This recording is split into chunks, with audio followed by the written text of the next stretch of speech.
Hello, my fellow witches. For those of you who don't know who I am, hi, I'm Adora. Today we're going to talk about Yule, a little on where it comes from and mostly how to celebrate it. Yule is a time of the rebirth of the sun. It's the longest night of the year. It was also a time of planning for the future. So grab a comfy spot, sit down and relax and give this a listen.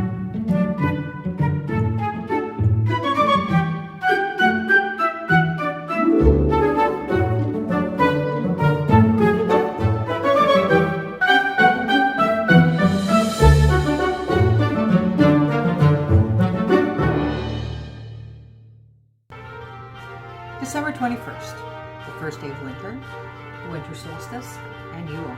It's a time of gathering with family and friends and neighbors to share the stored abundance of that year's harvest. The decorating of trees, the singing of songs and telling of stories, hot spiced drinks and sacred pine boughs all have their roots in pagan winter solstice and Yule practices. Many customs around Yule have been identified with Christmas today. If you decorate your home with a tree or hang holly or have candles, you are following some of these old pagan traditions. Anyone who celebrates Christmas today is actually celebrating a pagan holiday. The Bible doesn't tell us when Jesus was born. In actuality, the Gospels of Matthew and Luke each have different stories on it. It wasn't until the 4th century when the Christian Church adopted December 25th as the birth of Jesus Christ. Now, they couldn't outlaw the pagan beliefs, so why not copy them, right? I could get into this a lot more, but this isn't about the Christian pagan similarities. This is a video about Yule and how to celebrate it. So let's get back to that one. The connections to the winter celebrations of Northern Europe, including cultures of Norse, Scandinavian, and Germanic peoples, are really hard to deny. Yuletide customs surrounding the winter solstice have also made their way to America and Britain, from caroling to the giving of gifts. The holiday is associated with the darkest night of the year, the birth of the new sun. The ancient traditions surrounding the sun, feasting and sacrifice, go back to a time before Christianity was even a whispered rumor. On the longest night of the year, the world was plunged into darkness. Some cultures believe that this was a time when otherworldly spirits were at their most active. It was a time to honor your ancestors and offer them thanks.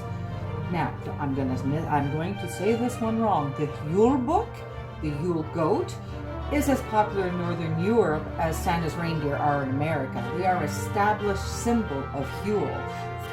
Thor, the protective god of thunder, was known to have 2 goats that he would slaughter and eat each and every night, but he would then resurrect them the next day. The Yule Goat tradition remained over time, connecting itself to the Krampus tradition, Santa's evil counterpart, but I will save that story for another video. The Yule Goat tradition remains a popular custom in Scandinavia today. Straw goats of various sizes are displayed as ornaments placed in yards and left on neighbors' doorsteps. The ceremonial Yule log would be lit. It was a highlight of the solstice festival. In accordance to tradition, the log must either have been harvested from the householder's land or been given as a gift. You must never buy your own Yule log. Once the log is dragged into the house and placed in the fireplace, it is decorated with the seasonal greenery. It is doused with cider or ale and dusted with flour before it's set ablaze by a piece of last year's log. The log is left burning throughout the night and then left to smolder for 12 days after that before being ceremonially put out. Ash is the traditional wood for the Yule log, an herb of the sun. Ash brings light into the earth at the solstice. A different type of Yule log, perhaps one more suitable for modern times, would be a branch base that holds 3 candles. You find yourself a small branch or small log of oak or pine and flatten one side so it sits upright. Then you would drill 3 holes in the top to hold either a red, green, or white for the Yule season, or green, gold, or black in representative of the god, or white, red, and black of the great goddess. Foods like cookies and caraway cakes soaked in cider, fruits, nuts, pork, and turkey dishes were eaten wholeheartedly. Eggnog, ginger tea, and spiced cider would be consumed in abundance. Bonfires would be lit in the fields, and crops and trees were wassailed. A toast of sorts done with a beverage of hot mulled cider, drunk traditionally as a drinking ritual intended to ensure a good apple harvest cider the following year. Children were escorted from house to house with gifts of cloves, spiked apples, and oranges, which were laid in baskets of evergreen Holly and boughs. ivy Not only decorated the outside of the home, but also the inside, of hopes of nature sprites would come and join the celebrations. A sprig of holly was always kept near the door the entire year long as a constant invitation for good fortune to visit those who lived within. Mistletoe was also hung as a decoration. It represented the seed of the divine, and at midwinter, the Druids would travel deep into the forest to harvest it. There is a story attached to the mistletoe that I find interesting. Balder, the son of Odin and Frigg, the god of light and joy, who represents purity and love. I have also read a theory that Balder is Jesus, or Jesus is Balder.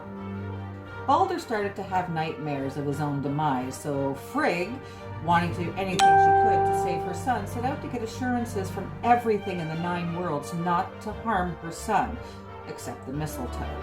She thought it was a little insignificant plant, so she skipped it. When Frigg was finished, she returned to the meeting hall Gladsheim to celebrate.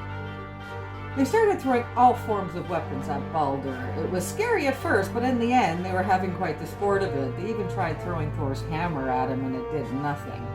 Loki was sitting back and getting tired of it all, so Loki, being Loki, decided to put an end to it the only way he knew how. He was known as a disguised Loki asked Frigg what the celebration was about. After Frigg explained about all the promises she was guaranteed and why Balder was the center of attention, he started to question her more about all these promises. She told him about the mistletoe, not thinking anything of it. Loki now knew how to put an end to the party. He went to the forest and found a branch of mistletoe. He brought the branch back, gave it to Balder's brother Hoder, the god of darkness. Loki aided Hoder in shooting the arrow at Balder, killing him instantly. This is not where the story of Balder ends, but the relation to the mistletoe does. I will probably do a video in the future about the Norse gods, so keep your ear out for that one. On this night, our ancestors celebrated the rebirth of the Oak King, the Sun King, the giver of life that warmed the frozen earth. From this day forward, the days would become longer. The full moon after Yule is considered to be the most powerful of the year, so make sure to plan something special for that. This is a little background about Yule. I hope you all have a very happy holiday celebration, whichever way you celebrate. Please comment below and let me know how you celebrate this time of year. I am always happy to hear about different traditions. With me being eclectic, I may steal some of them and use them in some of my own new traditions. If you like my video, please give it a thumbs up and share it with your friends so they can learn a little about the history of Yule as well. Subscribe to my channel. You have no idea how much that helps. And if you want to, click that little bell icon at the bottom and it will keep you notified of whenever I upload a new video.